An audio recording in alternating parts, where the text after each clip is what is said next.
बिस्मिल्लाहिर्रहमानिर्रहीम अस्सलाम वालेकुम नाज़रीन। उम्मीद और दुआ करता हूँ कि आप लोग जहाँ जहाँ पर होंगे खैर आफियत से होंगे। मैं अक्सर कहा करता हूँ कि पाकिस्तान तहरीक इंसाफ का मतलब है इमरान खान साहब और इमरान खान साहब का मतलब है पाकिस्तान तहरीक इंसाफ। इसमें एक पॉजिटिव चीज़ ये है कि जी एक लीडर को इस हद तक अथॉरिटी माना जाता है कि लीडर के फैसलों के ऊपर पूरी की पूरी पार्टी खड़ी हो जाती है। लेकिन एट द सेम टाइम इसका नुकसान ये है कि इमरान खान साहब जब से जेल में है पार्टी का पुरसाने हाल ही कोई नहीं। उसकी बहुत सारी मिसालें आपको आए दिन मिलती रहती हैं। फिर जो स्ट्रेंथ थी इमरान खान साहब की पार्टी की सोशल मीडिया, वो कैसे बेकाबू हुआ पड़ा है वो भी बहुत इंपॉर्टेंट है समझना। उसकी एक मिसाल है मैं आपके सामने रखता हूँ और कुछ इनसाइडर भी उसके सामने रखता हूँ। शेर अफजल मरवत साहब, शेर अफजल मरवत साहब उठे, एक बहुत बड़े लीडर बने, पाकिस्तान तहरीक इंसाफ के क्राउड पुलर बने। जहां जहां पर कोई और तहरीक इंसाफ का लीडर जलसा नहीं कर सका, शेर अफजल मरवत साहब वहां पर गए और उन्होंने देखा जी बहुत सारा क्राउड पुल किया। फिर शेर अब्दुल मरवत साहब का डिक्लाइन भी हमने देखा। देखा कि शेर अब्दुल मरवत साहब पर्सोना नॉन ग्रेटा बन गए और पार्टी के लोगों ने खुद को दूर करना स्टार्ट कर दिया शेर अब्दुल मरवत साहब से। कभी पार्लिमानी कमेटी से निकाल रहे हैं, कभी फलां कमेटी से निकाल रहे हैं, कभी फलां कमेटी से निकाल रहे हैं उनको। उसके बाद कहानी बढ़ते बढ़ते बिल्कुल साइलेंट हो जाती है। शेर अब्दुल मरवत साहब को बार बार शोकॉज नोटिस जारी किए जाते हैं कि जनाब आपने मीडिया पे बात नहीं करनी, पार्टी के अंदरूनी मामला पे बात नहीं करनी। इमरान खान साहब ने भी कहा कि आपने पार्टी के अंदरूनी मामला पे मीडिया पर जाकर बात नहीं करनी। मरवत साहब को ज्यादा कोई चीजों का इफेक्ट नहीं नजर नहीं आया कि उन्होंने उसके बाद छोड़ दी हो। मीडिया पे भी आते रहे, तहरीक इंसाफ को रिप्रेजेंट करते रहे, अपनी मर्जी से गुफ्तगू करते रहे। फाइनली कल एक नोटिफिकेशन आया जो आप सबको पता है कि शेर अब्दुल मरवत साहब को पार्टी से निकाल दिया गया। उसके ऊपर बहुत सारी वजूहात लोगों को पता भी हैं, वो जो बज़ाहिर उस नोटिफिकेशन के अंदर लिखी गई हैं कि पार्टी डिसिप्लिन ये वो एंड एवरीथिंग। कुछ वजूहात मेरे पास पहले से थी और मैं इसके ऊपर पहले से बात कर चुका हूँ, आप लोगों के गोशगुजार कर चुका हूँ पहले से। एक तो जो ओवरसीज पाकिस्तानी है, उनकी कुछ रिजर्वेशंस थी काफ़ी सारी और मेरी इत्तला ये है कि वो पाकिस्तान तहरीक इंसाफ को वो रिजर्वेशन भी पहुंचाई गई थी। अब वो रिजर्वेशंस क्या हैं, जिन लोगों की रिजर्वेशंस हैं वो खुद से आकर बोलें तो ही बज़ाहिर ठीक लगता है क्योंकि मेरे से राब्ते में है वो लोग। लेकिन ऑब्वियसली उन्होंने कहा जी हमारे एलिगेशंस या जो हमारे रिजर्वेशंस हैं शेर अब्दुल मरवत साहब को लेकर हम वो पब्लिक कभी नहीं करेंगे, उससे हमारी पार्टी को ज़्यादा नुकसान होता है। लेकिन शेर अब्दुल मरवत साहब के दौरे और शेर अब्दुल मरवत साहब के पार्टी के जो मौजूदा हालात हैं, इसमें ओवरसीज़ पाकिस्तानियों का भी काफ़ी हद तक हाथ है। ओवरसीज़ पाकिस्तानियों की भी काफ़ी सारी कंप्लेंट्स थी। नंबर 2, शेर अब्दुल मरवत साहब के ऊपर आए दिन कोई ना कोई इल्ज़ाम लगता रहा। बज़ाहिर इसमें कोई ज़्यादा मुझे नहीं समझ आती कि बहुत घटिया सा लफ्ज़ एक दूसरे के लिए इस्तेमाल करते हैं डिजिटल मीडिया के यूज़र, फलाना टाउट है, फलाना टाउट है, फलाना टाउट है। बहुत घटिया, बहुत डिमीनिंग सा लफ्ज़ है ये।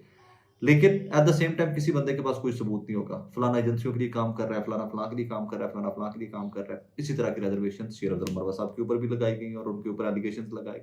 सबूत किसी बंदे ने सामने नहीं रखे।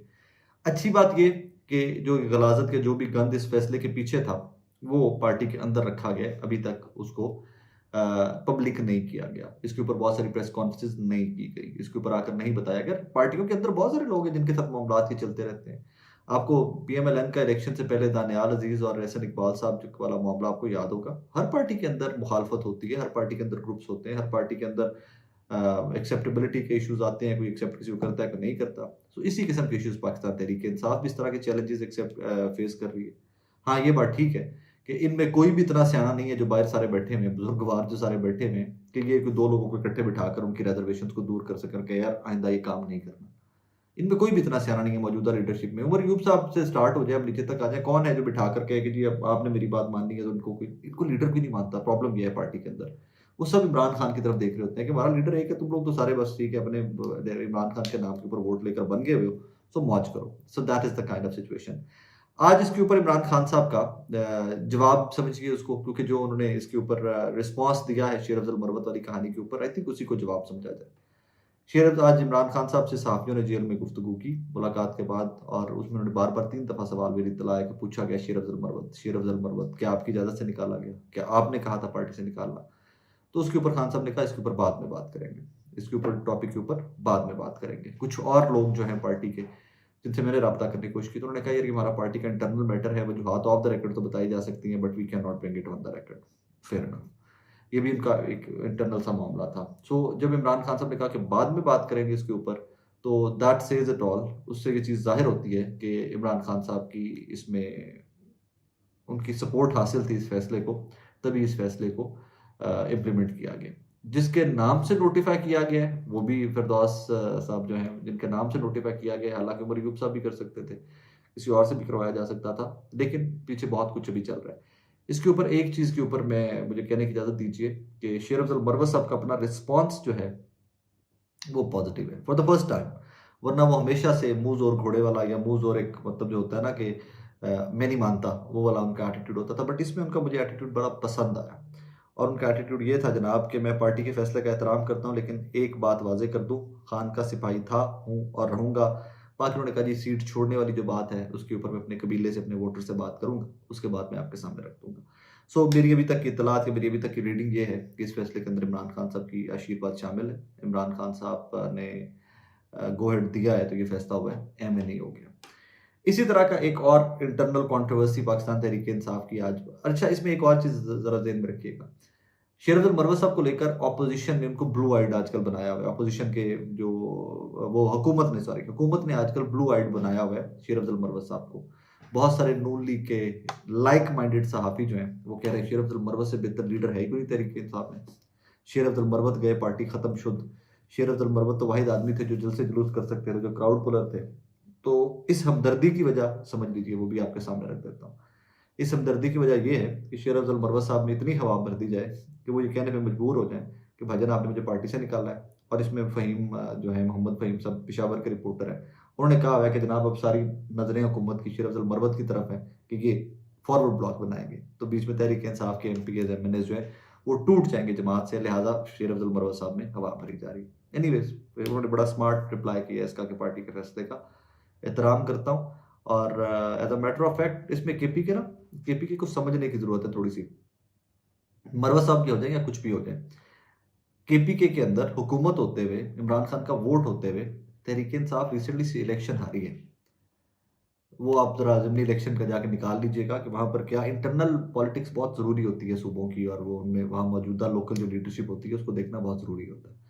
एनीवेज़ इसी तरह की एक और चाइल्डिश सी स्टोरी के ऊपर जिसके ऊपर राई का पहाड़ बना दिया गया है, वो है हाफिज़ फ़रहत साहब और मियां असलम इकबाल साहब। हाफिज़ फ़रहत साहब को कल तहरीक-ए-इंसाफ ने पार्लिमानी लीडर पंजाब असेंबली में नॉमिनेट किया।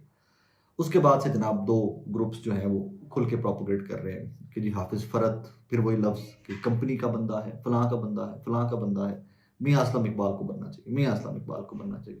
आज उठें तो उठते ही इमरान खान साहब से कुछ सहाफ़ियों की मुलाकात हुई है, किसी सहाफ़ी ने इसके ऊपर खबर नहीं दी और एक स्पेसिफिक ग्रुप है जो बड़ा करीबी समझा जाता है कि इस असलम इकबाल साहब को प्रोपेगेट करता है जो, तो उस ग्रुप ने स्टार्ट कर दिया कि इमरान खान का हुक्म आ गया, हाफिज़ फ़रहत फारिग, असलम इकबाल हमारे पार्लिमानी लीडर होंगे। उन तमाम लोगों की खिदमत में गोशगुजार कर दूँ, असलम इकबाल साहब एमपीए का इलेक्शन जीतने में उन्होंने आज तक हल्फ भी नहीं उठाया पंजाब असेंबली में। वो आज तक पंजाब असेंबली में दाखिल भी नहीं हुए।